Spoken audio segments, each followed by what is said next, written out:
Detroit, the next mayor of Detroit. Yes. Yes. Okay. I'm not going to read all the resume, but let's get into it. What qualifies you to be the mayor? Well, as you said before, I have a transportation company that I started here in Detroit. Over the last 5 or 6 years, I've generated over $10 million in revenue. Um, I've hired hundreds of Detroiters, transported millions of students on a daily basis Safely, safely, no issue. no issue. Okay. Because that's important. Because I'm like, that's good you're generating revenue, but I want to make sure these babies are safe, Oh right? yeah, absolutely. Okay. Just got through with a federal audit in regards to the transportation company. No fines, no violations. Okay. So good to hear that. And you're a family man as well. You have children. Yes. So you understand some of the issues facing education wise Oh in yeah. our city. Yes, big time. I get to see the education firsthand. I get to see the homelessness firsthand. I get to see the food problems and what families every day face firsthand. So how do you do that firsthand? By being the owner of the company. Yeah, by being the owner of the company, there was a quick little story. There was a young lady. I was driving a bus one day. A young lady, it was a bag of chips on the in a crate, and she stepped off the bus. Was like, "Mr. Boyd, is that your bag of chips?" I said, "Yeah, why?" She said, "I'm hungry." So I like gave her the bag of chips, and tear rolled down my eye. I called the school, said, "Hey," told them what happened. Went to the grocery store, bought the young lady family some groceries to help out, and also, told mom and dad, you need anything, let me know. But that's just a small piece of what we, see and deal with every day. Okay. And so you are focusing on one of your focuses. One of the focus or part of your platform is people centered leadership. Yes. So how do you plan to bridge the gap between the community and the police? Because that is a huge thing still. I'm gonna be honest, even growing up myself, I never had a trust for Detroit Yes. police. I admire those who do it, but so how do you, as the mayor, Uh, plan to bridge that gap between the community? Digging into the community violence intervention program that we have, I think you take people like New Era Detroit. They're doing a phenomenal job helping with bridging the gap. I think we need to lean on organizations like that, more the community organizations that are doing the work that are in the community. The other piece is, mental health is a real big issue. I think there should be a trained professional that goes out with mental health calls, not just police officers alone. I'm glad to hear you say that. And that should be a requirement, Yes, really. And so tying into that also, what about at the Run the City forum? I heard a lot of talk about transportation. yes, And as someone who took the DOT myself, it disheartens me that transportation is still an issue in a city as large as Detroit. yeah. And I'm a transportation guru. Right. So how you Transportation is my like specialty. DOT how, and like this like are we can we look at some like cohesive partnership with smart and because it's just it seems or in just some type of the queue line is working in some aspects, but it's still not sufficient enough. Yeah, it's the whole process is not efficient. The queue line runs down Woodward, and so do the buses. So you'll see a bus Yeah. driving around the queue line, and it just doesn't make sense to me. Right. So I think there's some more thought that needed to go into that program. We need a mass transit system, that connects all three counties. Uh, our senior citizens should be able to get to their appointments, whether it be dialysis, doctor's appointment, pay bills, and stuff like that. So we need to uh, bring a program together that brings, you just think about this. DPS, they spend about $40 million, right, on their transportation budget annually. Uh, DDOT spends a great deal of money as well. We can pull those resources together, and I believe that we can get everybody to where they need to go, but they need somebody who really knows how to do it. Okay. And because you have the transportation company and you said that's been around how long? Yeah, I've been doing transportation for about 15 years now. Okay. And so prior to that, what was your background? Uh, Prior to that, I was just doing little odds and ends jobs and stuff, taking care of the family. That was kind of about it. I grew up. My mother had a restaurant at a very young age, and I think it was an E-course on Biscuit Road. So that's kind of where I get my business acumen from. Okay. And I also want to touch on um, that where you say build a school to prosperity pipeline, Yes. because again, that ties in with having education. These are just basic, excuse me, transportation. These are basic services that our city has lacked on for decades. So I guess a lot of people want to know, as a write-in, how are you going to come in and change that? So I was a product of a school to prison pipeline, and one of the things that I want to do is work closely with DPS, appoint a liaison to work with the school district. And I think we need to bring skilled trades in at middle school. Everybody's not destined for college. I know everybody like to say, "Oh, college this, college that." College is not everybody's thing. You know, Yeah, we were just speaking about that, Terrence Wheeler and I, about some skilled trades and yeah, how you still need plumbers, you still need HVAC specialists, you still need electricians, correct. because 4 years of college, especially as much as it costs, is not for everyone. Yeah, I pay mechanics to work on my school buses. $40 an hour. Even I buy a lot of commercial properties, and you want to bring some of the black business in there, some of the plumbers. It was black plumbers coming in where they didn't have no legs. They kids will pick them up and set them on the ground, let them do whatever they do with the pipe. The kid put them back in the truck, they cover it up. But it's not enough of our kids digging into these opportunities: plumbing, HVAC, millworks. Absolutely, absolutely. So, what made you decide? What was the moment, Arnold? And so, I have a little fun uh, fact here, because I was thinking, I was like, has there ever been, how many people have been successful winning an election as a write-in? And I looked back, and ironically, in 2013, Mike Duggan Yes, was a write-in. yes, He won the 7,000. primary and then the general election Correct. from being a write-in. Yes. So, do So, you see yourself with a similar fate? oh yes, I'm one of those people. I love seeing people excel at different things because it lets me know that I can do it. And it's been, as far as I know, two in the whole United States. It was a young lady in, I think, Anchorage, Alaska, Mhm. and Mike Duggan as well. Mhm. Um, and your other question was, why did I get into it? Is because, as a citizen of Detroit, I always wonder why, we elect people, right? We elect people, and the laws they make, it don't seem to help us, right? So it's like I want to give the people of Detroit a different option. Somebody who's been through some things, who's had some similar backgrounds to fellow Detroiters. We always vote for the people that have name recognition, career politicians, and basically they just slapping fires. Okay, it's your turn. Okay, it's your turn, and the agenda is still the same. Even when you look at Detroit as a whole, right? Downtown is beautiful, but when you go in the inner cities, it's not being touched. It's spotty here and there where they're doing stuff like on Livernois, or is it Linden or Dexter over here? Mhm. But the community as a whole, the investment's not being made. There's a lot of infrastructure problems that are being overlooked. There's a lot of just basic city services. And why do you think that is? What's lacking? What's the gap? You think it's relationships that need to be built with other entities that haven't happened, or Yes, and I believe that there needs to be. It's almost like when you look at Detroit, it's like putting lipstick on a pig, right? It's still a pig. mm. I We mean, need we to done came a long way now. where? Uh, Let me tell you where. From the boulevard to the water, yeah, yeah, Lodge to 96. yeah. Anybody that lives outside of that zone Mm, shouldn't be voting for nobody that's currently in politics. yeah. I've been in the streets every day, and even I met a lady, 80 something years old. She just got a $1,800 blight ticket. Her husband changed some tires, sick, never went back outside, and four tires sitting in the car, and grass was on the back of her fence. She got an $1,800 ticket. Lady been in the house 57 Mm, years. Why would you get this lady an $1,800 ticket? right.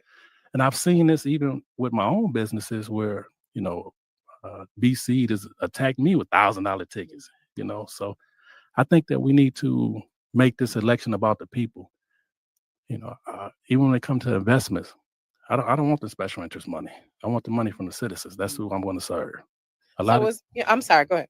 a lot of these some of these candidates, they taking, the special interest money, So who you think will win? The special interest, the people that's building the $1 billion buildings, or Mm, the blue collar worker, or that's got the house that may be $100,000. They're gonna keep getting looked over. right. So is this so and I'm glad you're aware of that, but because unfortunately, it's a lot of times that politics went over people. Correct. And that's where the distrust at times comes in, especially with our seniors. So, you have a project or a plan to protect seniors from losing their homes or getting those blight tickets. Correct. Can you give some details on that? Yeah, so we go create a legal aid for the seniors. There was a senior citizen. I got a million stories. There was a senior citizen the other day. She owns two houses, no kids. Right, the neighbors trying to take the house from her, trying to put the lady in the home, and her basement flooded. Hot water tank went out. So a young lady that worked for me, her husband is HVAC guy. He went over there. The furnace and HVAC and the hot water tank went out. He went over there. I bought the parts. He provided the labor. We was able to get the water out the house. Get these the heat and the water back up, and she was able to stay in her house. I feel like even the other day, um, me and Melanie and my team was out. Young lady had water in her basement, and it was really disheartening. It was mold in there. The water was dark and murky. The young lady had child was artistic, and when you walked in the house, you just smell the mold. In my administration, we not go sleep with nobody with waist high water sitting in their basement. It just doesn't make any sense.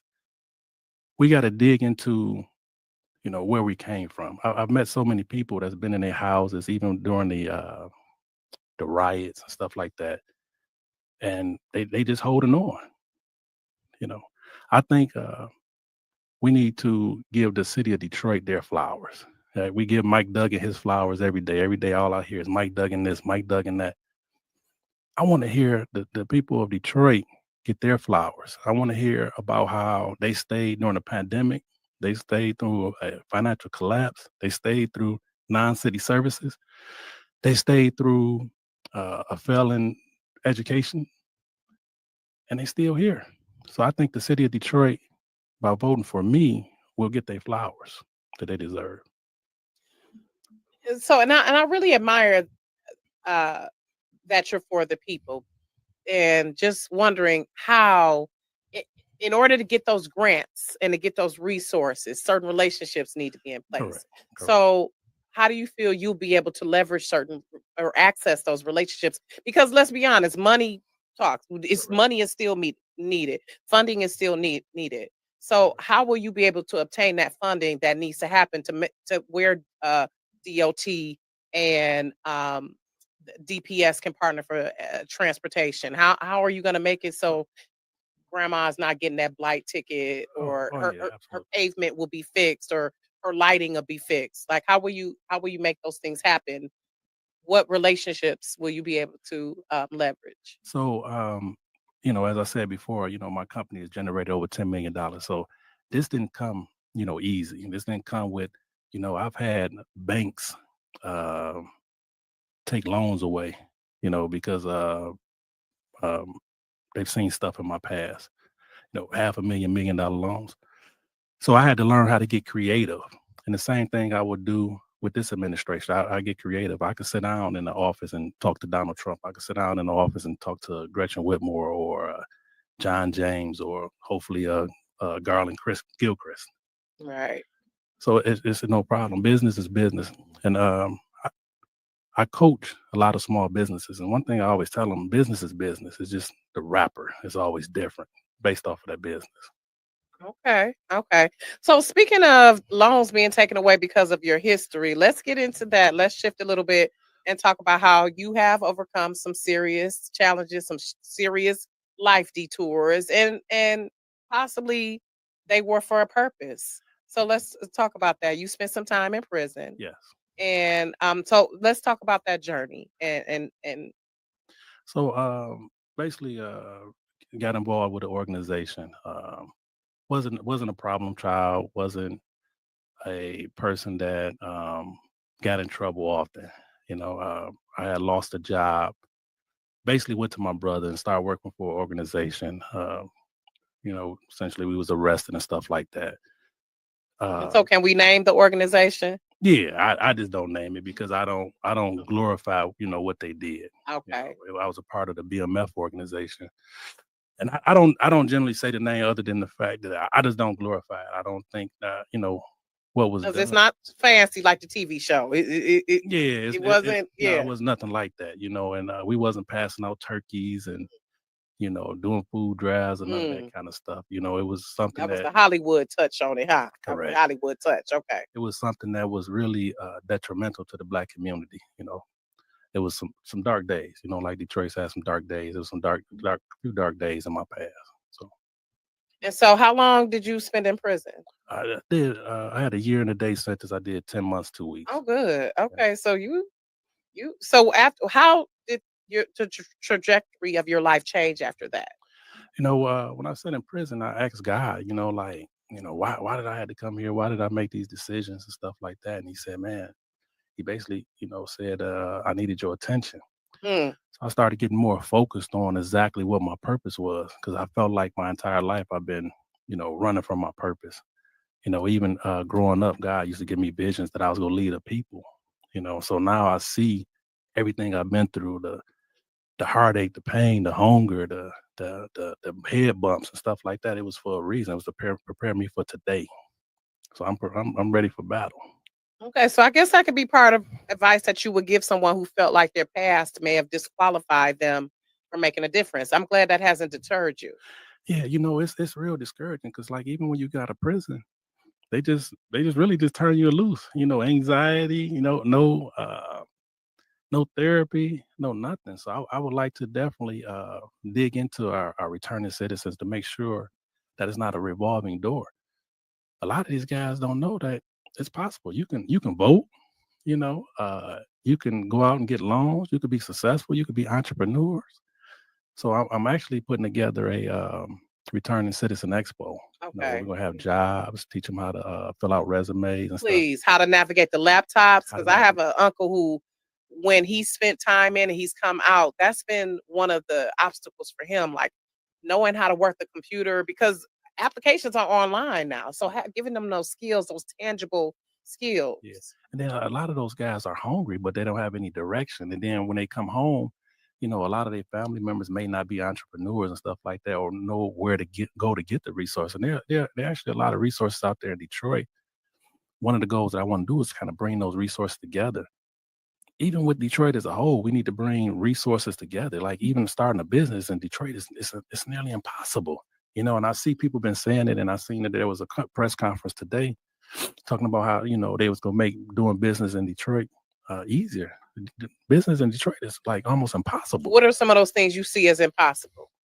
You know, uh, getting a building, getting a C of O.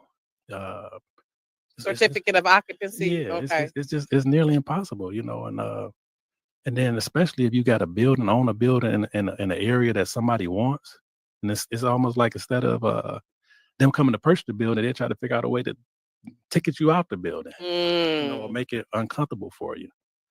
You know, Mhm. the Motor City Match, it's a horror story.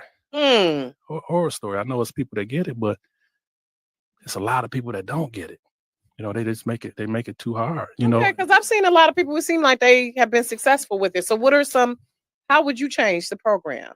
I simplify the program. Like even a business like myself, like for the mom and pops, like if you coming out your kitchen or something like that, it's a great program. But if you have a company like mine that's doing, 2, 3, $4 million a year, there's no help. There's no help. They look at you like you're crazy. There are some incubators that are out there that are helping Right, people. like Black Tech Right. Saturdays. Them Okay, them yeah. guys are them guys are doing a great job. They're doing a phenomenal job. Even there's some program, even like the movie industry. Like, I like going to the movies every week, Right, right? yeah. I like going to the movies every week. Times of the Shoe Lady, Right, Rocki, all them guys, man, they're right. doing Beezy, man. Are They're there doing some incentives you would put in place to? I oh, think they're trying to absolutely. put some legislation in place to bring the movie industry back, or the excuse me, the credits or the incentives for Yeah, it. yeah. I think Governor Rick Snyder is the one who took it away. You remember we was going to get a big, Yeah. big structure there in Allen Park, and when he removed the tax incentive, it went away. And I think, So as mayor, you would help work oh towards yeah, that. absolutely, absolutely, Okay. absolutely. I think the movie industry, the tech industry, they're all, it's tomorrow. We got to invest in that stuff. You think about it. You go to the movies, it's almost like, man, did Hollywood take a year off or something? It's like Yeah. they're not even turning out movies, but you can go on Tubi, like Detroit is turning out movies on a regular basis. You know, Yeah. Streaming, I think, is taking over. yeah, Definitely taking over. So you're a father. You yeah. have children. Are you married as well? No, I'm divorced. I have a girlfriend. Me Okay. and my ex-wife, we're really good friends and stuff. We co-parent. Okay. Yeah, Okay. So okay now. All right, ladies. He got a girlfriend. I tried. I yeah, always have to ask. and she's listening. Yeah. Okay. Hey, girlfriend. I'm married, by the way. I was just asking, but inquiring minds wants to know. Yeah, I appreciate that. But let's shift a little bit. Since this is May is Mental Health Awareness Month, you got a heavy task ahead of you, and hats off to you. Yeah, Okay, thank you. let me give you your flowers for because as a lifelong Detroit citizen, it is so many layers to what our city offers and what our city needs. So I commend you for being willing to take on the task. And listen, God willing, you will be successful because it is. And I kind of said this when this election started. I said it seemed like everybody is throwing their hat in. So, what was that moment where you were like, "I'm about to do this. I need You to know, step in. I need to throw my hat in here." I looked at What the was that pivotal moment when you were like, you decided, "I'm going to be a write-in candidate"? man. I looked at the candidates, right, and I looked at there's a candidate there that's been on the she's been in city council for some time, and she has all these great ideas. But it's like you've been on the city council 12 years. Why all the great ideas now? You know, So you haven't seen anything executed. I think it's no, like two though, yeah, three, one just of a them, few. I think Yeah. 4 or 5 years, but one of them like 12 years. But it's like I want to see some real change. I want to see something. I want to leave something behind, right? More than Detroit. Think about this, right? How many single family homes you think was built last year in this big 100 and almost 40-mile city? How many single family Mm-hmm. homes? I know you hear a lot about affordable housing. Mm-hmm. They inflate the numbers. Oh, it's been $1 billion. How many single family home permits were pulled last year in the city of Detroit? I don't know. Take a guess. 5,000. Seven. Mm. Seven. So how are So you? that means a home that was built from the ground up. Yes, one for one So family, not a multi-unit, not you're a saying. Okay. multi-unit. One family, seven. So then you try to figure out like the tax problem. Why the city of Detroit is being taxed the way they are. We need to build 100,000 For homes. tax for subpar services, by the Correct, way. correct. Right. We need to build 100,000 plus homes immediately. Single family To homes help combat the to homelessness. help combat the Yeah. homelessness, right? Now we can work with the tax structure as opposed to, regarding how the homes are taxed and stuff like that, the property tax. I think the people that's been here 50 years, you shouldn't even be paying taxes on your like. When did Mm, you ever own this house? right. You 50 Yeah. years in, Yeah. and you can still possibly lose this house if you don't pay your mortgage. Yeah. In 50 years, right? Eric Sabri is selling 26,000 properties a year almost. Ooh, I always laugh when that's people like terrible. buying back the block. I'm excited that you are, but you can't compete when this man is auctioning off 26,000 homes a year around the world. Okay, but say like the houses are built, Arnold. It's still a lot of red tape to get into the home. Correct. How do we help people who are not familiar with buying a home? I don't know anything about mortgage and escrow. I'm not educated about that. I just, especially a lot of people who come from, I'm just paying rent to a landlord. I don't know anything about getting a home built from the ground up, or how do I qualify? Where's the gap? We need it. It's a gap there too with Yes. educating people how to get into the home once it's built. Yeah. So we need to streamline the process, right? We need to make it simpler. We need to partner with your Josh Doyle homes, your Cambridge homes, and stuff like that. Build homes that are equal in value to the homes that are already there. Number one, Because a lot of times, you take Dearborn for instance, they got these big monstrosities of homes, right? And then the little smaller homes, you be like, how's this home worth 500,000, 1,200 square feet?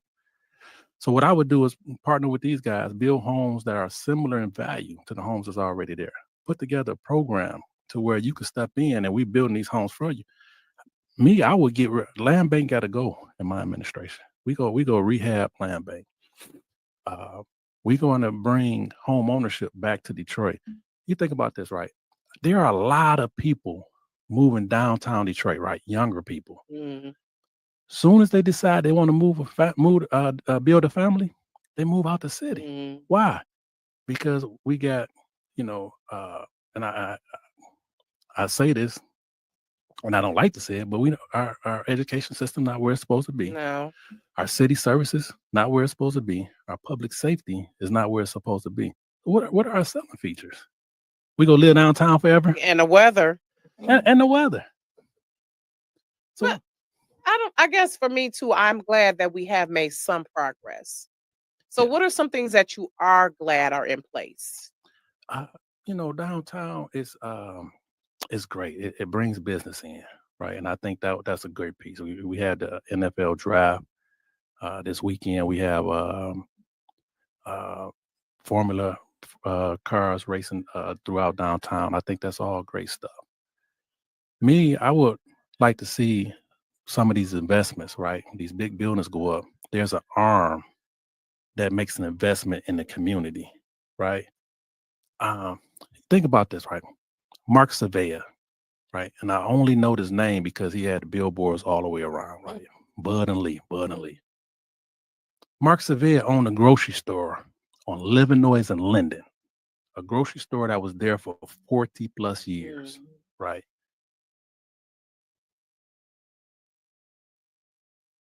He chose to close the grocery store because the profit margin for Bud and Leaf on the side of the building was a lot greater. Mm. So he closed the grocery store that served his community for 40 plus years. There are districts out there within the city of Detroit don't have a grocery store, right? On the east side talking to some seniors. I was in there 4 or 5 hours. Never seen one squad car. Never. I'm walking down the street. Matter of fact, we was riding an all-terrain vehicle on the sidewalk in the street. Police never came. So we need to enforce a couple things. One is we need to incentivize. Wait, but I asked you what you like about the city. What that are some good things you feel are going well? Good things I think are going well is I like the fact that there's new construction going up. There's a new residence that's went up down in the city. I love the city. I love the people. Um, Everything that I could say that I like is really essentially happening downtown. Now you Mm. do have I mean, John. we got some pockets like I, 6 I'm Mile I'm and finna, I'm Livernois finna has say it right yeah, now. I'm yeah, finna say it like John George. A lot of yeah, people don't know him. Kirchable and Van Dyke. There's some areas that Yeah, are yeah, but they're pockets, just like yeah, you just said, pockets. pockets. Yeah. Now John George, he's a guy over on Grand River and Lasher, right? Just met this guy, Yeah. right? That's another area. Yeah. This guy is he don't look like us, but he lives in the neighborhood. He's spending millions of dollars in the neighborhood, and he actually has a affordable housing unit where 2 bedroom is 550. Yeah. Now I know I hear, affordable housing this, affordable housing that, and I go and it be 1,500, 1,800. Who is that affordable for? Mm. There's some things that we got, even with this new next governor's race, right? I'm sorry, I'm jumping off. But even with the next governor's race, we got to tell the next governor we need you to do something about car insurance. Please. I Please. moved my pickup truck Ugh, to my address in Detroit, $900 a that's month. ridiculous. So I can imagine Ridiculous. somebody who don't make the money that I make, how much of an impact that is for them. But what about jobs? And now people, a lot of people are working from home. What about opportunities as far as that, as far as producing more jobs so people can have the certain income? Yeah, I'm not a big fan of the working from home.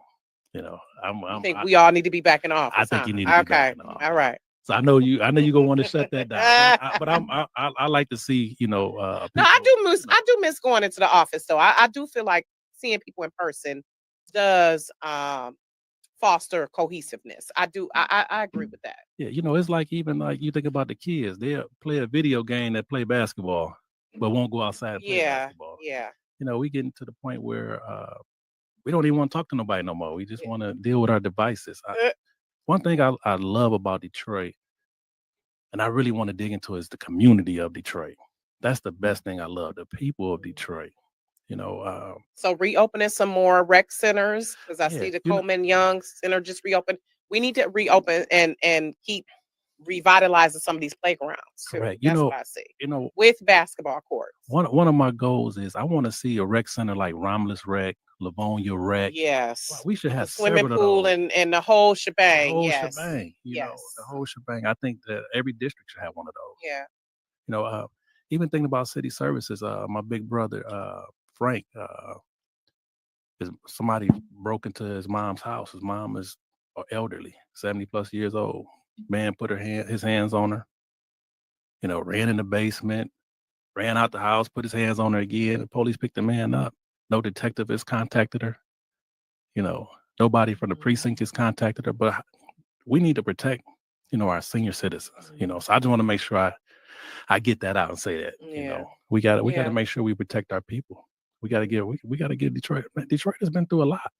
Right. We traumatized. So I Yeah, hope you can make a difference. Definitely. I Because will. there's so many you will let's right. Let's claim it. Yeah, I Let's will. claim it. So let's and wrapping it up, what is your first 100 days in office once you get elected? What would that look like? First 100 days in office, I'm giving a stipend to the DPS. We go start the drone program.